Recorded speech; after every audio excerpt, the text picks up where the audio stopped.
Combat sports history is full of guys whose sheer physical magnetism, charismatic showmanship, and highlight reel finishes completely hide the mechanics of why they're winning. Down in the lighter divisions, absolutely nobody proves that better than the one and only Prince Naseem Hamed. Now, of course, people remember the acrobatic ring walks, the leopard-print shorts, and the concussive one-punch knockouts.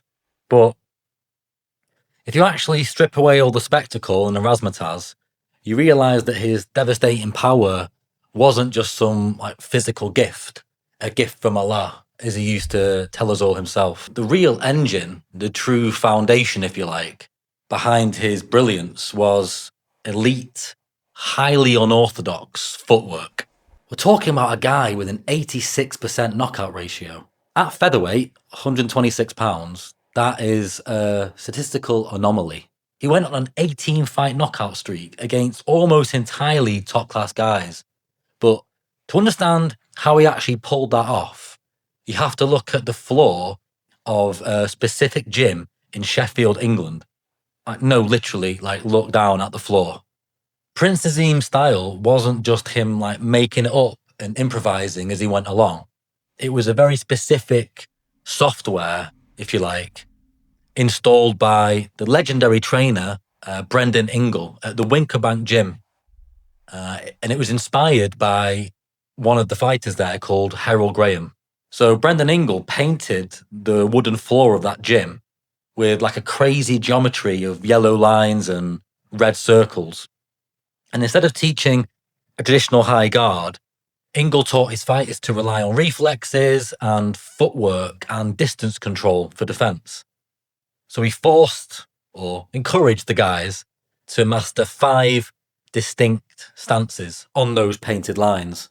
So a young Prince Naseem learned how to shift seamlessly from orthodox, slightly square on, to a side or bladed version of orthodox, to southpaw in a bladed stance, southpaw slightly square on, and then totally square on, over and over and over again since he was 7 years old. So if you think about it this way, Ingle provided the software, but Prince Naseem had the absolute perfect biomechanical hardware to run that software.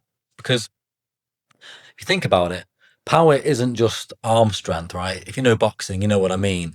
It's kinetic energy transferring through the floor, through your hips, through your torso, and then into your wrists.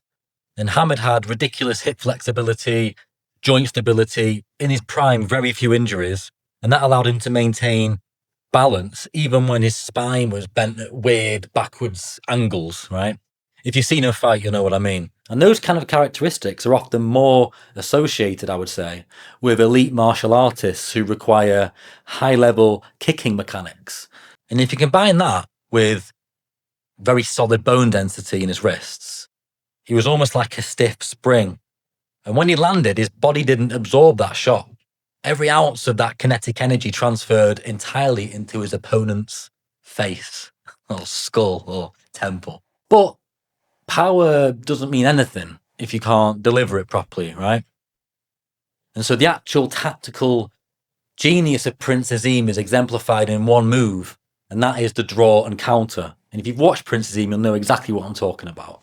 So Hamed fought with his hands down at his waist, actively giving professional fighters what they would think is an irresistible target. But it was almost like aggressive deception, because the second that they stepped forward to exploit that, what they thought was an error, Hamed would use very fast backward steps or bending backwards, like a deep lateral pivot, if you like. This did 2 things. Firstly, the opponent punched empty space, wasting their energy, breaking their balance. Secondly, as Hamed shifted back, all his weight loaded onto his rear leg, turning his lower body into a coiled spring, breaking the rules of what you taught, but it worked so well. And he launched his counter while they were still falling forward. So it's like a car accident. It's like a massive kinetic collision. Because his footwork constantly took him off the centre line, he could throw these bizarre strikes, these bizarre shots, like his famous leaping left hooks or the really famous looping uppercut that he called the rocket launcher. The opponent anticipates a straight shot, reaches out to parry, and Hamed has already caught them with a punch that they never saw coming. And you can't throw those kind of punches effectively if your feet, right, aren't already in the perfect geometric position, including when they weren't in the so-called correct positions as boxing tradition would dictate. So in other words, he broke all the rules, but he made them work for him. It's like very high-level mathematics, which is like all top sports, really. But the thing is that makes him unique is he did this to everyone. He absolutely dominated Steve Robinson to win his first world title. And then he survived, in his American debut, an absolute firefight with Kevin Kelly at Madison Square Garden. He was getting dropped multiple times because his hands were down, but ultimately relying on that footwork to generate a knockout in the fourth. It's incredible. You need to watch that fight. But if his footwork was this invincible weapon, how did Marco Antonio Barrera dismantle him so completely in 2001? Because the Barrera fight exposed the fatal flaw, if you like, in Hamed's style. Because by this point, he'd had a very publicised bitter split with Brendan Ingle, his legendary coach. And he simply wasn't running those strict geometric drills on the painted lines anymore. Long gone. His discipline and focus had left the building. Instead of setting intricate traps, he started falling in love with his own power and just leaping in with predictable single shots. I mean, it still looked cool, but it wasn't as effective. Not against the very, very elite people, the Barreras and so on. He didn't fall for the draw and counter.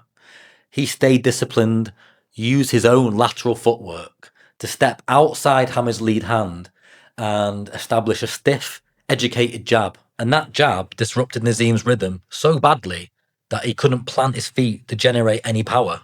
It's funny, he couldn't even set up the ridiculous telegraph punches that he was famed by this point for throwing. Never mind land them. Without Brendan Ingle there to enforce the system, Hamed's footwork had completely collapsed. He was crossing his feet, falling off balance, and getting caught clean. Barrera won a clear decision. There were no doubts in the room about what had happened. And I remember Hamed's aura of invincibility disappeared.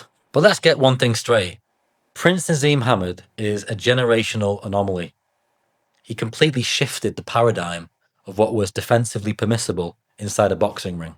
He weaponized showmanship, he broke traditional rhythm, and hit with incredible power. He was amazing. He's the most entertaining fighter I've ever seen. Him and Roy Jones, 1 and 2 in any order. But it's key to remember that the excitement and the knockouts were just a cherry on the top. The footwork was the actual foundation of his brilliance. So, let me know down in the comments, do you think that a prime Prince Naseem Hamed, fully focused and still under Brendan Ingle, could that guy have beaten Barrera? I happen to think so. But what do you think? If you enjoyed that, hit the like button and subscribe for more fighter breakdowns. And hopefully, I'll see you in the next one. Cheers, and thanks for watching.